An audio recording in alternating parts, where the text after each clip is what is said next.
une interview masculine aujourd'hui. Je suis contente aussi de varier les plaisirs parce que c'est vrai qu'il y a beaucoup de femmes que j'interviewe et quand les hommes s'expriment, ils ont beaucoup de choses à dire aussi. Sur les pertes de boussole, aujourd'hui, j'accueille Patrice Cafalgi. Bonjour Patrice. Bonjour Swazik, Comment tu merci. vas? Très bien, très bien, très bien, Ouais, merci. tu vas bien? Super. Je te remercie d'avoir accepté cette invitation C'est et moi qui te de, remercie. voilà, et d'avoir l'authenticité et l'humilité, en tout cas de partager ce que tu vas nous partager, parce que c'est vrai que partager des moments de vie comme ça, c'est pas toujours simple, et surtout quand c'est des moments, bah oui, un peu compliqués. Pour toi, donc d'abord, avant d'aller plus loin, explique-nous aujourd'hui qui tu es, qu'est-ce que tu fais? Alors, aujourd'hui, je précise aujourd'hui, je suis naturopathe, ostéothérapeute et géobiologue. Donc, c'est-à-dire que j'ai une activité en cabinet qui a trait à la personne, au bien-être, au mieux-être des personnes grâce à la naturopathie et d'autres techniques, l'ostéothérapie pour l'aspect vraiment matière, le corps, et la naturopathie pour l'aspect fonctionnel, on va dire, pour une vision plus globale, avec une part aussi de bioénergétique, de travail sur l'énergétique et de réflexologie plantaire. Et la géobiologie qui s'intéresse plus au lieu de vie, évidemment, pour que les gens se sentent mieux chez eux, soient en sécurité au niveau également agression environnementale. Voilà, donc Ok. une double activité, on va dire, mais qui se complète très bien. Ouais, j'ai eu l'occasion d'interviewer un géobiologue qui s'appelle Philippe Cissé aussi, qui nous a parlé aussi de ce métier que je trouve assez fascinant. Euh, Quand on en a discuté un petit peu ensemble, euh, quand on te parle de perte de boussole, toi, à quoi ça te ramène? Est-ce que tu peux nous expliquer un petit peu, toi, à quel moment tu as eu ce sentiment de perdre ta boussole? Alors, la perte de boussole résonne vraiment en moi. Euh, je pense que la perte de boussole, elle a eu lieu déjà peut-être assez tôt, peut-être même à l'adolescence. Et je pense que je n'avais pas forcément trouvé ma voie. J'ai fait des études scientifiques, j'ai travaillé dans l'industrie. Ça m'a amené à évoluer dans le management. Et finalement, c'est là que j'ai perdu la boussole, en fait. Et je me suis éloigné de ce qui m'intéressait, d'études dans la biologie, dans le corps humain, dans l'alimentation, pour me retrouver en logistique, dans le management et surtout dans un contexte qui ne me correspondait plus du tout et un contexte professionnel. Et voilà. Et la sensation de ne pas être à sa place, en fait, Alors, dans ce comment monde-là. tu le percevais justement, cette sensation de ne pas être à sa place? Parce que c'est vrai qu'on peut dire, là, je sais pas, ouais, ça ne me parle pas, je ne me plais pas, etc. Mais comment? Parce que souvent, on oublie qu'en fait, on a plein de signaux aussi. Comment toi, tu le sentais que tu n'étais plus à ta place? Comment ça se traduisait? Euh, Ça se traduisait par, déjà par les symptômes physiques, en Ouais. fait, aussi. C'est-à-dire que on peut avoir plein d'expressions de ces problématiques émotionnelles, psychologiques, etc. Moi, ça se portait sur le dos, essentiellement. Des lumbagos à répétition, un état de nervosité un peu élevé, on va dire, voire même des fois des vertiges, enfin, des sensations pas terribles, voire des crises d'angoisse, Mm. jusqu'aux crises d'angoisse. Donc voilà, on a des sensations déjà physiques qui sont quand même des signaux assez forts qui montrent bien qu'il y a quelque chose qui ne va pas, il y a quelque chose Et, qui se passe il pas se bien, quoi. passait quoi pour toi quand tu ressentais ces signaux-là? Qu'est-ce que tu faisais, toi, face à ça, en fait? C'était quoi la Et, stratégie que tu avais mise en place pour pas entendre ou pour pas écouter? ah, mais je pense qu'on se voile à la face, en fait, on joue un rôle, on se retrouve oui, à mettre un costume parce qu'on a fait des études, parce que ces études vous amènent dans une certaine voie, que cette voie, finalement, économiquement, elle n'est pas si désagréable que ça. Euh, Socialement, non plus, puisqu'elle donne une certaine image. On atteint, sans aller dans les hautes sphères, c'est pas la question, hein, il faut rester les pieds sur terre, mais voilà, on a l'impression de cocher la case réussite un peu. Voilà. Mais pour ça, il faut mettre son costume, en fait, Mm. pour le tenir. Et voilà, c'est cette impression en fait de jouer un rôle en permanence, Mm. toujours avoir un rôle, et finalement, pas que dans le contexte professionnel, mais également dans le contexte familial. Parce que la perte de boussole, Au départ, j'ai cru qu'elle était uniquement professionnelle. Et finalement, elle était aussi sur l'aspect privé, quoi, dans la sphère privée. Il s'est passé des choses sur tous les plans. Voilà. Donc, on met un costume au travail, on met un costume à la maison. Et puis, et parce qu'il faut que ça aille bien, parce qu'on vous dit que tout va bien, que vous avez de la chance, que vous cochez toutes les cases. Quel regard tu portais sur toi à ce moment-là?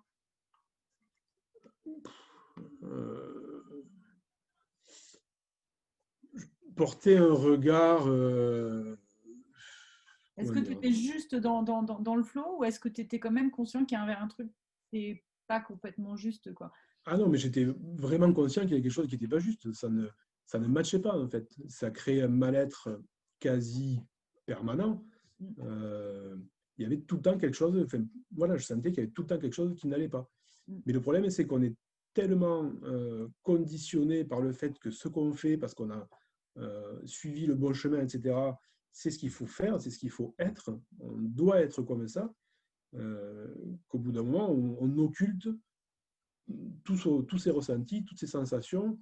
On cherche des excuses en se disant que c'est peut-être autre chose, c'est peut-être l'autre au départ. On trouve toujours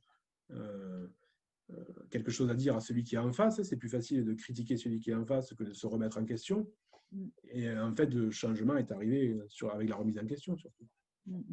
Et donc, justement, tu as le sentiment que tu masquais quoi, en fait?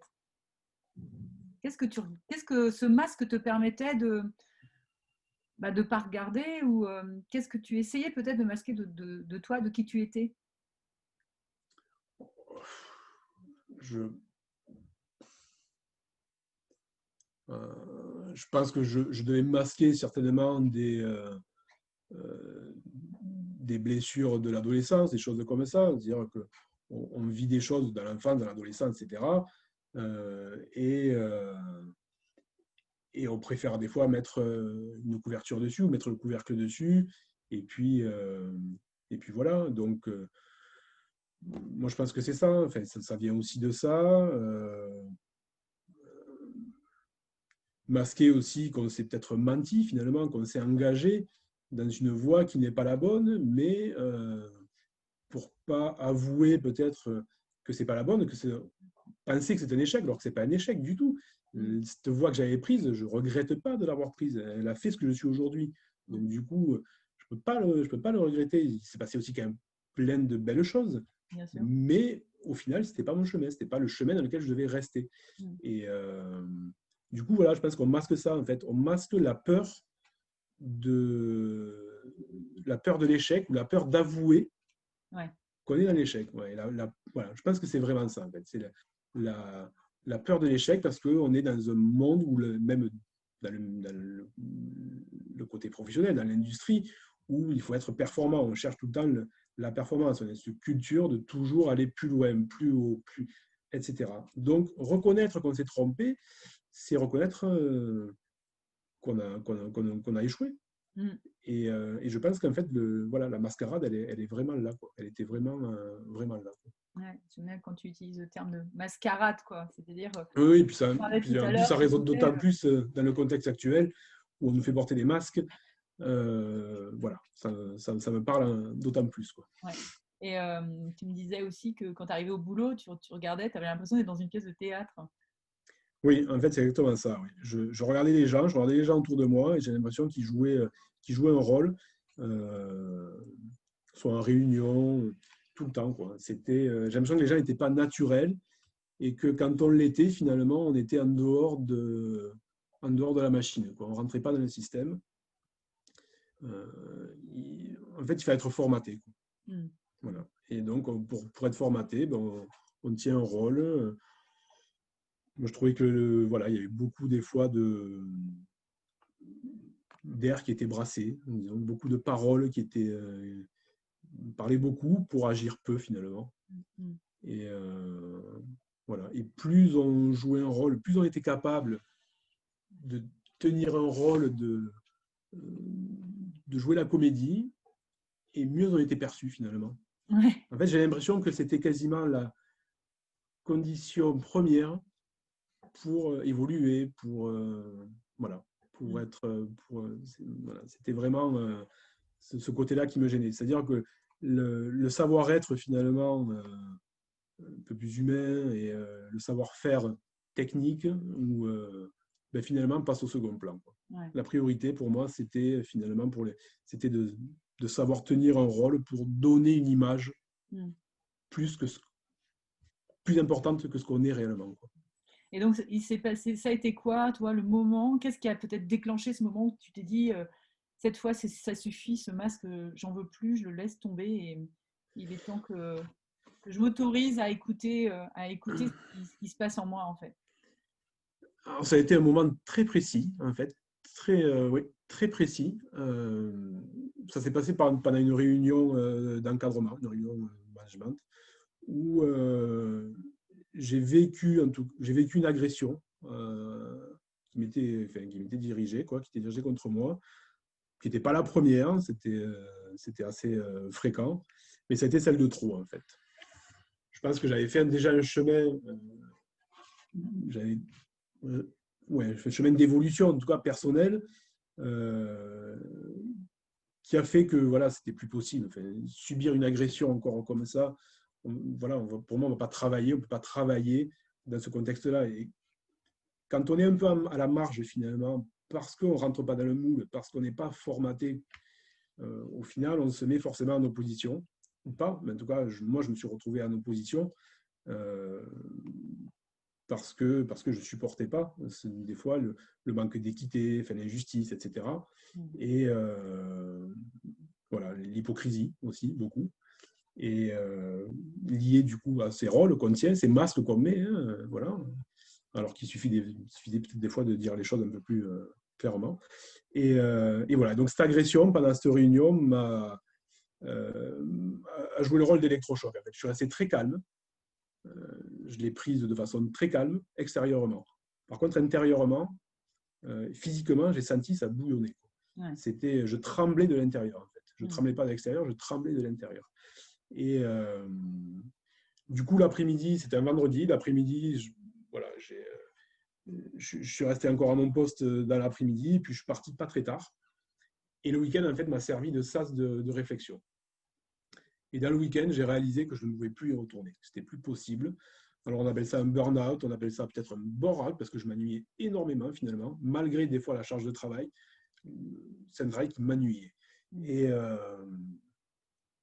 Et du coup, voilà, j'ai pris la décision dans le week-end que je n'y retournerais pas, que je ne pourrais plus y retourner, que je ne pouvais plus vivre comme ça, que ce n'était plus possible, que je devais vivre en accord avec ce que je ressentais, ce qui vibrait à moi, et pas par rapport à ce que l'environnement ou ce que les gens autour me disaient d'être finalement, parce que c'était bien d'être comme ça, parce que c'était bien de cocher la case maison, famille, travail, voilà, réussite à peu près sociale, entre guillemets, quoi. Voilà, c'était plus possible de faire semblant, en fait. Et donc, c'est à ce moment-là que tu as commencé à... En fait, ce que tu fais aujourd'hui, le métier que tu exerces aujourd'hui, on en a parlé un peu tout à l'heure avant l'interview, c'est vraiment une reconnexion finalement aux sources. Et est-ce que, aux raisons pour lesquelles tu avais choisi finalement ta voie, oui. Les études que tu as fait finalement, là, tu es retourné à la source en disant, mais qu'est-ce que j'aimais dans ce que je faisais et comment je pourrais l'utiliser, mais différemment finalement, dans quelque chose qui a du sens. Parce que là, on est aussi dans cette perte de sens au niveau de ce que tu vivais. Tu n'avais pas le sentiment qu'il y avait du sens derrière ce que tu faisais. Non, j'avais aucun sens. Dans mon métier, je ne trouvais quasiment aucun sens à ce que je faisais. Je ne voyais pas l'intérêt. Et effectivement, tu as raison de dire que c'est une reconnexion avec ce qui me motivait à la base. C'est-à-dire que j'ai quand même fait des études en biologie, en alimentaire, etc., parce que ça résonnait, parce que je trouve, voilà, c'est quelque chose qui me plaisait, de comprendre le fonctionnement du corps humain, de comprendre pourquoi biochimiquement, biologiquement, physiologiquement, les choses fonctionnent. Voilà, et ça me plaisait, effectivement. La voie que j'ai prise, parce que ça a été une voie orientée dans l'industrie, a fait que je me suis retrouvé plus à manager finalement qu'autre chose, et je me suis totalement éloigné de l'aspect technique, en tout cas scientifique, pour me retrouver en logistique. Donc, strictement plus rien à voir, quoi. Et effectivement, j'ai recollé, en fait, quand j'ai compris que j'étais plus à ma place, je suis revenu, voilà, sur des choses qui m'attiraient comme ça. et pour en faire mon métier, en fait, tout simplement. Je pense qu'à la base, je ne sais pas si ça a été une erreur d'orientation, c'est juste que ça s'est fait comme ça. L'orientation à l'école n'est pas non plus toujours très évidente. 17, 18 ans, 20 ans, ce n'est pas toujours ce qu'on veut faire. Et finalement, on prend une voie et voilà, on continue dedans parce qu'on croit qu'on est sur ces rails-là et qu'il faut continuer. Bon, ben, ok, mais finalement, comme quoi, on peut toujours changer de rail, se réaiguiller, et utiliser ses forces, tout ce qu'on a appris, et même 15 ans, 20 ans après, pour en faire autre chose. Et puis j'ai eu la chance aussi quand même de rencontrer en arrivant dans la région bordelaise un médecin homéopathe qui pratique une médecine naturelle et du coup qui m'a mis la voie, qui m'a mis sur cette voie-là en fait. Et, je le remercie grandement par rapport à ça parce que du coup il m'a fait faire le lien finalement entre ce que j'ai appris moi en formation au départ, ce qui m'animait à l'école, et ce que je fais maintenant, quoi. J'ai réussi à faire le trait d'union entre les deux. Je remercie également un thérapeute qui m'a accompagné dans ma métamorphose, dans ma transformation également, en travaillant sur moi et en prenant conscience de ce qui n'allait pas et de ce qui allait.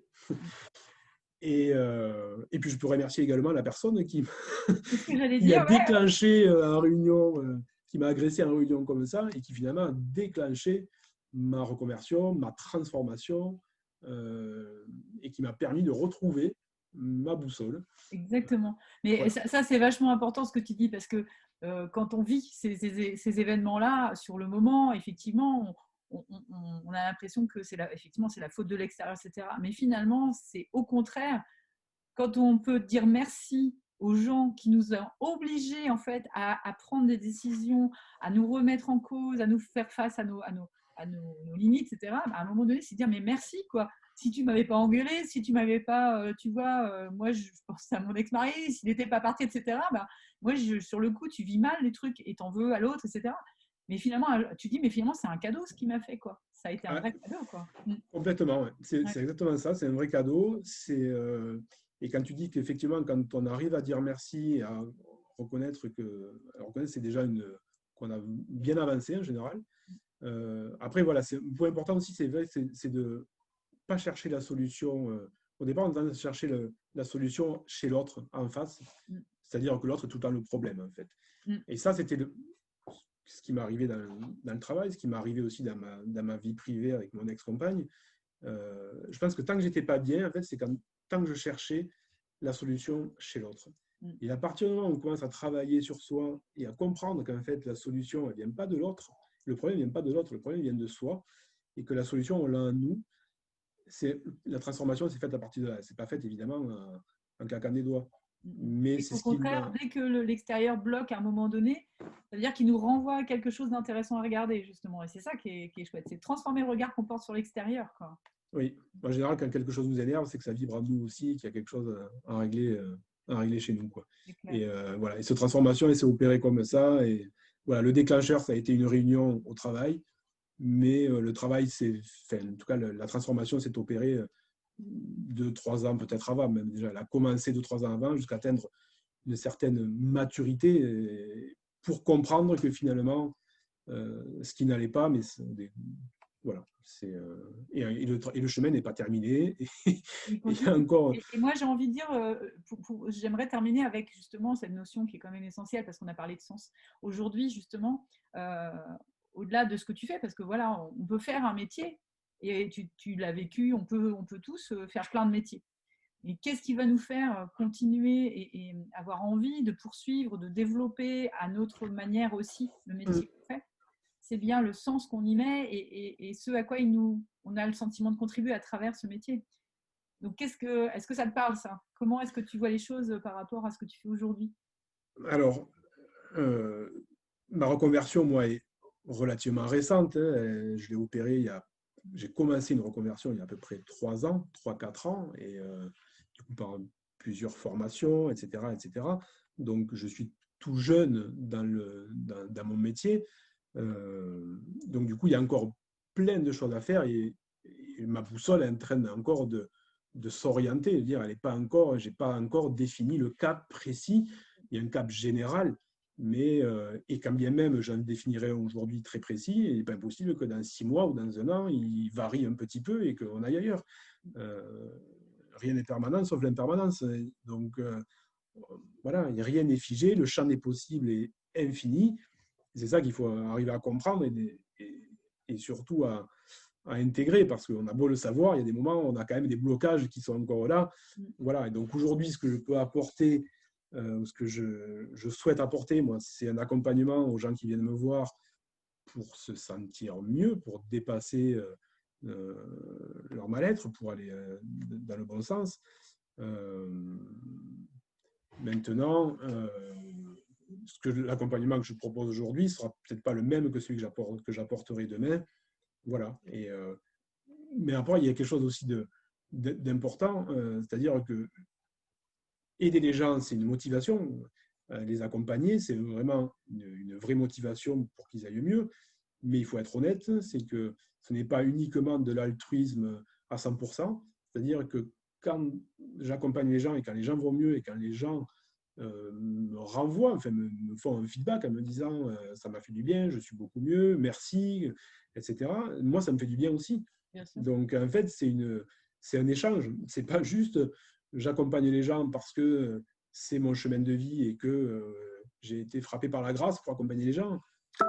C'est pas que ça, quoi. C'est aussi parce que j'y trouve aussi mon intérêt, mon compte, et que ça m'aide aussi à aller mieux, quoi. Ben, ça nous nourrit en fait. Hein. Ça nous nourrit, c'est ça, exactement. Et en même temps, c'est de la même manière que des gens qui trouvent leur compte en faisant autre chose sont nourris par ce qu'ils font. Enfin, c'est vrai qu'être au service des autres et contribuer au bien-être des gens, ben là, il y a la notion effectivement de contribution, c'est-à-dire qu'en fait, on se sent tout simplement à sa place, on comprend pourquoi on est là, on comprend qu'on a une utilité finalement dans ce grand tout, dans ce grand système qu'est le monde et qui est, tu vois. Donc, exactement. Et la question qu'on se pose souvent quand on est petit, qu'on oublie de se poser quand on grandit en général. Quand on est petit, on se pose beaucoup de questions intéressantes et puis finalement, je pense que la société, peut-être l'environnement, nous conditionne à plus trop réfléchir à tout ça souvent. Mais bon, c'est vrai que c'est une question quand on est petit, enfin moi que je me posais régulièrement. D'où on vient, pourquoi on est là, et j'ai retrouvé finalement ce questionnement plus tard en évoluant. Quoi. Voilà. Super. Qu'est-ce que tu aurais comme message à transmettre peut-être aux gens qui nous regardent et qui sont dans cette sensation justement de perte de boussole, de conflit intérieur que tu as vécu? Qu'est-ce que tu aurais envie de leur dire? Eh bien que finalement, s'ils ont cette sensation de perte de boussole, évidemment, ça s'accompagne souvent d'un mal-être. Ils ne sont pas forcément hyper en forme. On est un peu perdu quand c'est comme ça. Mais que c'est un signe plutôt très, très positif même. C'est qu'à partir du moment déjà où ils sont conscients d'avoir perdu leur boussole, ils ont déjà fait une partie du chemin, ils ont déjà fait un premier pas, voire plusieurs pas. Donc, ils ne sont qu'au début de cette randonnée, de ce chemin pour aller vers ce qu'ils ont envie d'être, et qu'il n'y a aucune limite en fait. Les seules limites qui existent, c'est celles qu'on se met. Voilà. Et que voilà. Je pense qu'ils ont déjà fait une partie du chemin, qu'ils sont sur la bonne voie et qu'ils continuent. Qu'ils ne se disent pas qu'ils sont perdus, au contraire. Ils sont en train de se retrouver. Donc, c'est ça, c'est exactement ça. C'est joli ce que tu dis. Je suis complètement d'accord. Ils sont en train de se retrouver, justement. C'est leur petite intériorité qui les appelle en disant « You !» Exactement. Exactement. Et bravo à eux d'avoir perdu leur boussole, en fait. Ouais. Carrément. Merci beaucoup, Patrice. Alors, Patrice, toi, tu es dans la région bordelaise, c'est ça? Oui, tout à fait. Comment est-ce qu'on peut te contacter? Tu as un site internet? De quelle manière les gens peuvent prendre contact avec toi pour justement venir te consulter dans ce que tu fais? Alors, le site internet est en cours de construction. Par contre, j'ai une page Facebook, une page LinkedIn aussi, donc à Patrice Cafalgi. Et pour me retrouver facilement et pour prendre rendez-vous facilement, je suis également accessible sur Doctolib depuis peu. Donc voilà, je me situe à Carbon-Blanc, juste à côté de Bordeaux, au nord de Bordeaux.